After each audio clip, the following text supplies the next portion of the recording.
The rain fell hard that night, the kind that soaks the world in silence.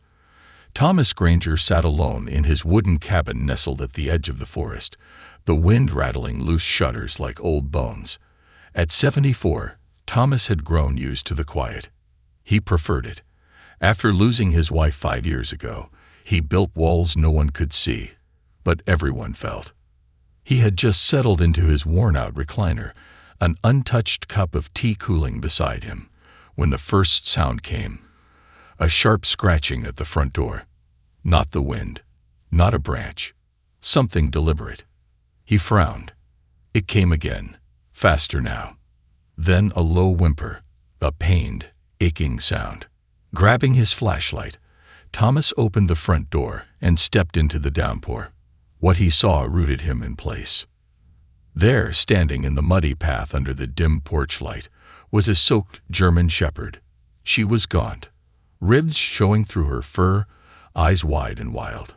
But it wasn't just her condition that stopped Thomas cold. In her jaws, she held something small, something still, a puppy. The older dog didn't growl, didn't move.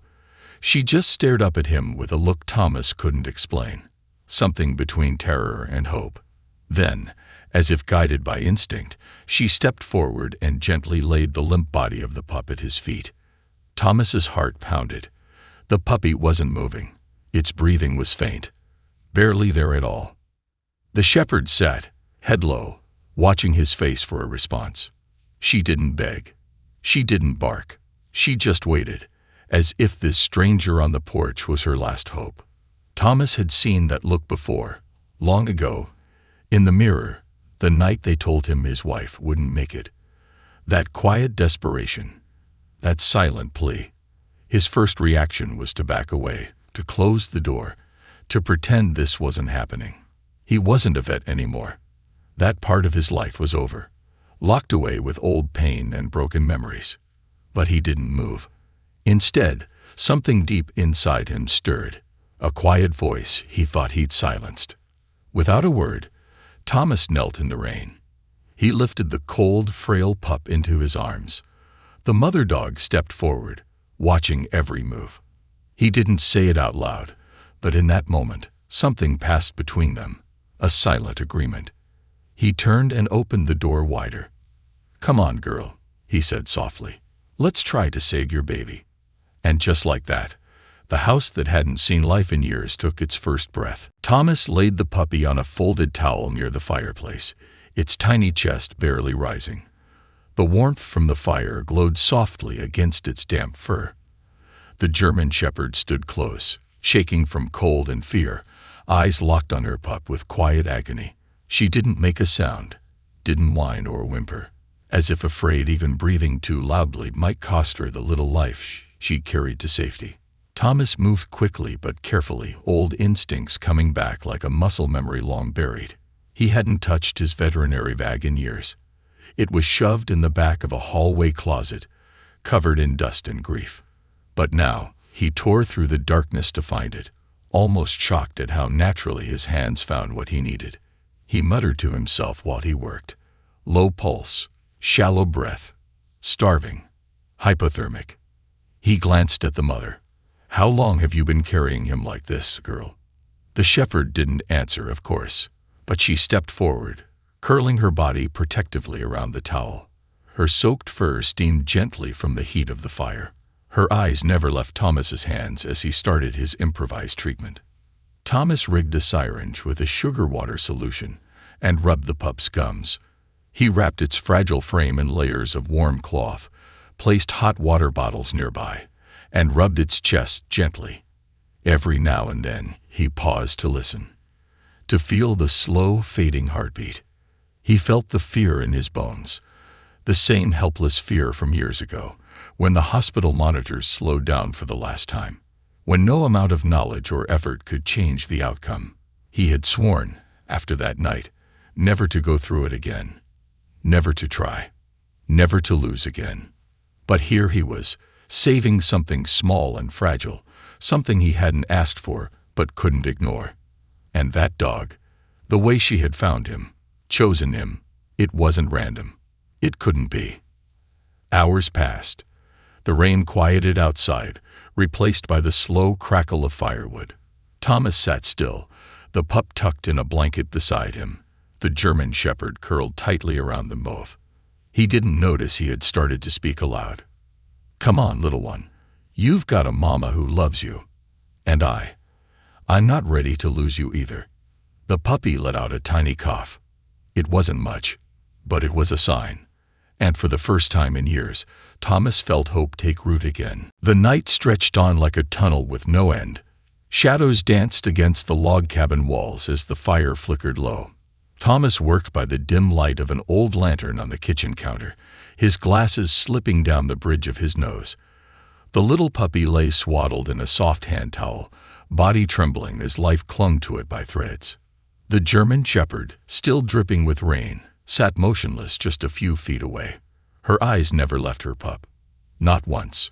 She didn't try to intervene, didn't panic, only watched with the quiet intensity of a soldier on the battlefield. Thomas was amazed by her restraint. Most dogs would be pacing or whining.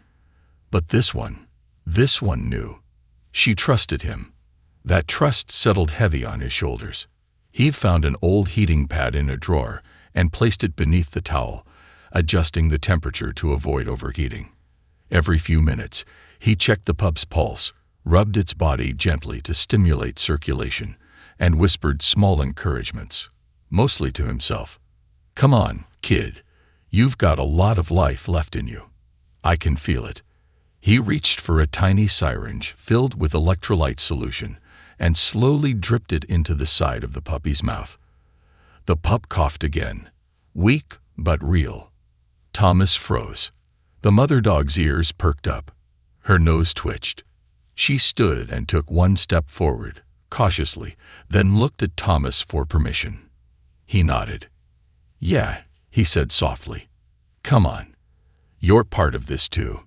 She approached and gently nuzzled her pup, licking its tiny ears and making soft, whimpering sounds. The moment felt sacred, like life itself was whispering, "Not yet. I'm not letting go." Thomas leaned back and wiped his brow. His hands were sore. His back ached. But for the first time in years, he felt alive. He looked around the kitchen. Everything still old and untouched, the same since Marlene had passed. Her tea kettle still sat in a corner. Her garden apron still hung on a hook near the door. He had let the house stand still in time, like pressing pause on life itself. Until tonight. Until this dog, this brave, desperate mother, had arrived with a silent plea and a dying child. Thomas looked at the pup, then at the shepherd. "Let's keep going," he whispered. "He's not out of the woods yet." And neither, he realized, was he. Morning came slowly, casting soft light across the cabin's wooden floor. The storm had passed, but the forest outside remained quiet, heavy with dew. Inside, the silence was broken only by the gentle crackle of the fireplace and the steady rhythm of a tiny heartbeat, faint but growing stronger. The puppy was still wrapped in layers of warmth, nestled in a small box near the hearth. Its breathing was shallow but more stable now. Its little paws twitched slightly in sleep. It was alive. The German shepherd lay curled beside the box, her body curved protectively around it like a living barrier against the world. She hadn't moved more than a few feet since the moment she stepped into the cabin. Every time Thomas checked on the puppy, she watched him with those soulful amber eyes, never blinking, never doubting. Thomas sat nearby, sipping lukewarm coffee. He looked older than the night before, not from exhaustion, but from something heavier. Memories. He glanced at the old photo frame still sitting on the mantel, untouched. His wife, Marlene, smiled back at him in frozen time. The same warmth, the same kindness. She had always loved animals. She would have known exactly what to do. And she would have opened the door the same way he did. "You have taken them in without a second thought," he muttered to the photo. "Just like always." The dog stirred at his voice, lifting her head slightly. Thomas gave her a gentle nod. "You're not giving up on him," he said to her, "so I won't either." Over the next few hours, Thomas took short naps between check-ins. Each time he stirred, the shepherd remained in the same spot. She ate only when he offered her scraps of boiled chicken and drank cautiously from a bowl he placed beside her. But her focus never wavered. Her world had narrowed to the little life sleeping beside her, and the man who had stepped in to help. Thomas realized something strange was happening. It wasn't just that the dog had chosen his cabin, or that she trusted a stranger with her dying pup. It was how she had stayed, how she had watched over Thomas as much as her baby, how she didn't treat him like a stranger anymore. She treated him like Pack. Thomas reached over and gently patted her head. "You're a good mother," he whispered. And in that quiet moment, man and dog sat side by side, two wounded souls who had both lost too much, sharing the one thing they still had left: hope. The days that followed were filled with a quiet rhythm Thomas hadn't known he missed. Feedings every few hours, gentle care, watching the puppy grow stronger. The German shepherd, whom Thomas had begun calling Grace, never left the pup's side. Not once. The little one, now responding to soft sounds and beginning to squirm with each feeding, was a fighter. Thomas had started calling him Lucky. It wasn't creative, but it was true. On the third morning, while dew still clung to the wild grass outside, Thomas sat on the porch with a mug of hot coffee. Grace lay nearby with Lucky nestled between her front legs. For once, the world felt peaceful. That's when the hiker came. She was young, maybe in her 20s, wearing a raincoat and carrying a heavy backpack. She had wandered off the main trail and followed the sound of barking she'd heard earlier. When she stepped into the clearing and saw the scene, the grizzled old man bottle feeding a tiny pup while the protective shepherd rested beside them, she froze. Thomas looked up and nodded politely. He wasn't much for visitors. "I'm sorry," the hiker said quietly. "I didn't mean to intrude. I had to stop for a second." She raised her phone, asking with her eyes. Thomas hesitated, then gave a small shrug. One snap, just one. Later that night, she posted the photo online with a simple caption. A stray mama dog brought her dying puppy to this man's cabin in the woods. He hadn't practiced as a vet in years, until now. He didn't turn them away. He saved them both. The post spread like wildfire. By morning, the photo had been shared thousands of times. People commented from around the world. Tears, prayers, stories of their own animals. Messages flooded in. "This man restored my faith in humanity." The mother dog knew exactly who to trust. Someone find him and give him a medal. But Thomas didn't know any of that. Not yet. He was still inside, gently warming milk for Lucky and checking the bandages on the pup's tiny leg. Grace watched from her spot near the fire, ears perked, tail thumping slowly on the floor. Outside, the world was watching. But inside, it was just the three of them: man, mother, and miracle. The knock came just after sunrise, gentle but firm. Thomas opened the door cautiously, expecting maybe a hiker or a lost camper. Instead, a woman in a rescue service jacket stood on the porch, holding a box of medical supplies and a bright smile. "You're Thomas Granger, right?" she asked. He blinked. "That depends who's asking. I'm from Oak Ridge Animal Rescue, and well, the internet kind of sent us." She stepped aside, revealing two more volunteers behind her, their van parked just outside the clearing. On the side was a decal that read, "Compassion on 4 legs." Thomas rubbed the back of his neck, confused. "Internet." The woman chuckled, handing him a printed photo, the same one the hiker had taken. Thomas stared at it. Himself, kneeling by the fire with Lucky in one arm and Grace curled around them like a sentry. "It's gone viral," she said. "Millions of people have seen it. Donations are pouring in. Medical kits, food, bedding. Some people even offered to help rebuild your fence." He looked stunned. "Why?" "Because you helped. Because in a world full of people who walk away, You didn't."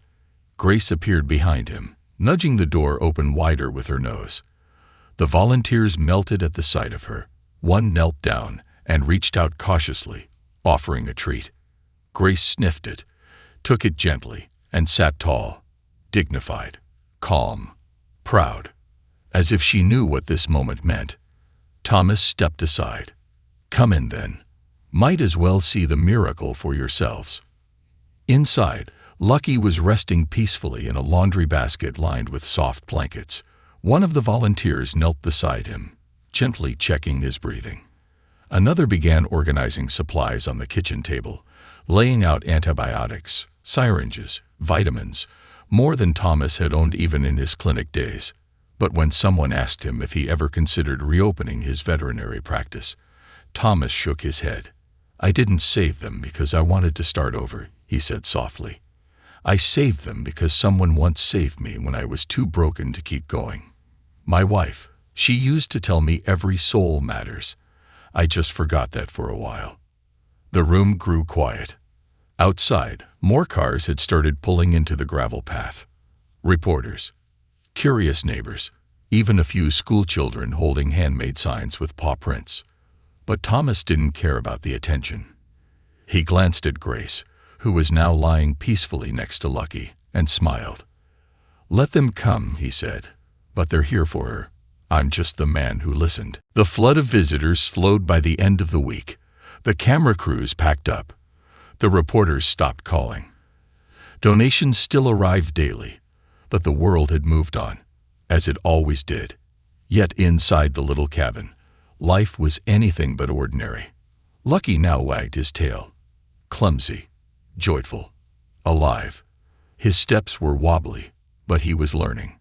Grace never strayed far from him, always a silent guardian.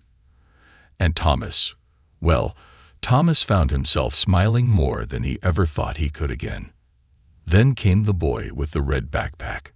He showed up alone, walking quietly down the gravel path like he knew where he was going. 11, maybe 12. Skinny, freckled, clutching something in his hands. Thomas spotted him from the porch. "Hey there, kid," he called. "You lost." The boy shook his head. "Are you the man who saved the dog and her puppy?" Thomas nodded. "That's me." The boy stepped forward and held out a folded piece of paper. I think that's my dog." Thomas blinked, taken aback. "Your dog?"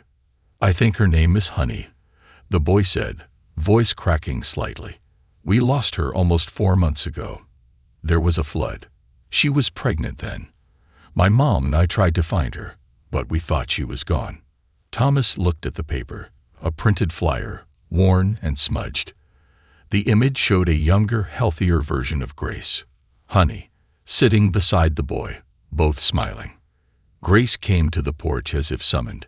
She sniffed the air. Then her eyes locked on the boy. A moment passed. Her ears perked. Her tail lifted slowly. Then she ran. The boy dropped the paper as Honey leaped into him, tail wagging furiously, her whines high-pitched and frantic with joy. The boy wrapped his arms around her, pressing his face into her fur. "You came back," he whispered. "You found someone to help." Thomas stood still, heart thudding in his chest. The connection was undeniable. This wasn't just any stray. This was a mother who had journeyed for miles, carrying a dying pup in her jaws, surviving storm and starvation, just to find safety. She had found Thomas, and in doing so, she had found her way back home. But as Thomas watched the boy and the dog reunite, a quiet ache settled in his chest, because sometimes saving someone else means learning how to let go. The reunion between the boy and Honey, as Grace had once been called, was bittersweet.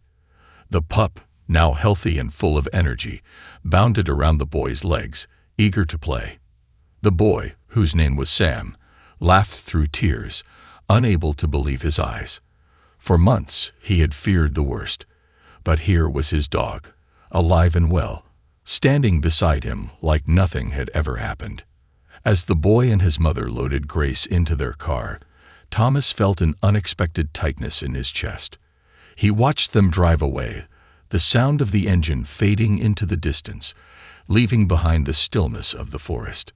For a moment, Thomas stood alone on the porch, listening to the whisper of the wind through the trees. The house felt emptier than it had before, as though a part of him had gone with Grace. He couldn't help but feel a pang of loss, even though he knew this was the right thing. The dog had found her way back to her family. She had completed her mission. Then, as if by instinct, he turned to look inside. Lucky was sitting by the hearth, his bright eyes staring up at him with unspoken understanding. The puppy had grown a little over the past week, a strong, spree little thing, full of life. He wagged his tail at Thomas, as if to say, "We're okay now." Thomas smiled softly and walked back into the cabin. The world outside might have changed, but the small, quiet life inside still thrived.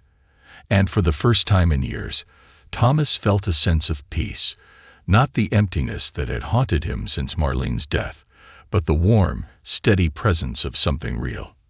"You and me, kid," Thomas said, as he knelt beside Lucky. "We've got work to do." The days that followed were simple. The routine of caring for Lucky became the new rhythm of life, one that filled the empty spaces in his heart. And though Grace, honey, was gone, her legacy remained. She had brought him back from the brink of his own isolation. She had shown him that even the most broken of souls can heal when given a chance. And in the months that passed, Thomas found himself reaching out again. He opened his heart, just a little more, to the world. Neighbors dropped by to check on him. The volunteers from Oak Ridge returned with updates on other animals in need. The cabin, once a sanctuary of solitude, slowly became a place of community, of connection. In the quiet of his cabin, with the fire crackling softly and Lucky curled up at his feet, Thomas finally understood something he had forgotten. Sometimes, it's not about saving lives. It's about giving them a chance. And sometimes, it's about letting go, knowing that when you open your heart, you leave room for new beginnings.